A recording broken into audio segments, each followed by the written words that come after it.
আচ্ছা মা, এই যে আমরা দেখি যে সবাই সবার সাথে মানে যে কোনো রিলেশনশিপে we have seen fights, we see unnecessary, মানে একে অপরকে না পছন্দ করা, আস্তে আস্তে ড্রিফট অ্যাপার্ট করা, এবং মানে একটা সময় তারাই একে অপরের সাথে খুব খুশি থাকতো, এখন একে অপরকে সহ্য করতে পারে না। What are your views on that? হ্যাঁ, এখন তো যত টাইম যাচ্ছে তত আরও বেশি হচ্ছে জিনিসটা। মানে এই যে রিলেশনশিপে এটা একদমই করা উচিত না। মানে যে কোনো রিলেশনশিপ বলো, মা মেয়ে বলো, হাজব্যান্ড ওয়াইফ বলো, তোমরা বিয়ে করেছো, একটা সংসার বানিয়েছো, সেটাকে নষ্ট করে দেওয়ার তো কোনো মানেই নেই।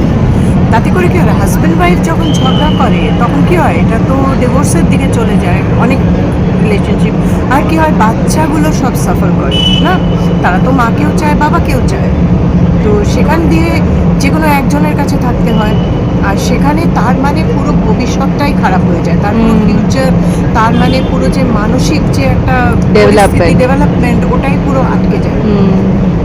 আর তখন মানে সে তখন কি হয়, মানে তার মানে বিহেভিয়ার, তার সমস্ত আচার আচরণ এমন পাল্টে যায়, হয়তো পড়াশোনা যেটা হতো সেটা হলোই না, আর অনেক কিছু হতো মানে ভালো, সেগুলো সব সে একদম অনেক সময় তারা অনেক উল্টোপাল্টা নেশাতেও পড়ে যায় এসবের জন্য। তো তাই একটা মানুষ যখন একটা সংসারে আছে তখন কেন করে, মানে আমি তো এটা সবাইকে খালি বোঝাতে চাই আর বলতে চাই যে মানে ছোট ছোট ব্যাপার নিয়ে এই যে ঝগড়াগুলো হয়, ছোট ছোট সামান্য সামান্য ব্যাপার থেকে যে সে একটা সাংঘাতিক অবস্থায়, যেখানে একটা মানে টোটালি অ্যাভয়েড করা যায়। কারেক্ট। হ্যাঁ, এটা যদি একটু মানুষ এটাকে বোঝে, এটা খুব খারাপ জিনিস। যে আজকে আমি ভালোবেসে বিয়ে করলাম, বিয়ের কথা বলছি, বিয়ে করলাম, এবার তারপর আর 2 বছর পর আমার আর তাকে একেবারেই ভালো লাগছে না, তারপরে ধরো তাদের একটা বাচ্চা হয়ে গেল, সে ছোট বাচ্চা অবস্থাতেই তখন আবার তার অন্য কাউকে ভালো লাগছে হয়। This is just disgusting. খুব খারাপ, খুব খারাপ। এটাকে মানুষের মধ্যেই এটা আনতে হবে যে আমি এটা করবো না, এটা ভালো করেছে, তাদেরকে তো আমি ভালোবেসেই একসাথে সংসারটা পেতেছি বা একসাথে আছি, সত্যি কেন করবো এটা, কেন হবে, তাই না? কারেক্ট। এই জন্য আর্গুমেন্টস, ইগো ক্ল্যাশ, হ্যাঁ, ইগোটা তো একেবারেই থাকা উচিত একদমই থাকা উচিত না।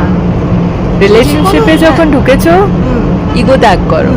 মানে যে কোনো রিলেশন, যে কোনো বলো, ছেলে বাবা বলো, ছেলে মা, হ্যাঁ, মানে the main concept is if you love each other, যে কোনো relationship if you love each other, there should be no ego, যে এ কেন এটা বলেছে বা ও কেন এটা বলেছে, কেন তোমরা এভরিওয়ান তখন তারা একে অপরের নিজেদের হয়ে যায়, like they become one person.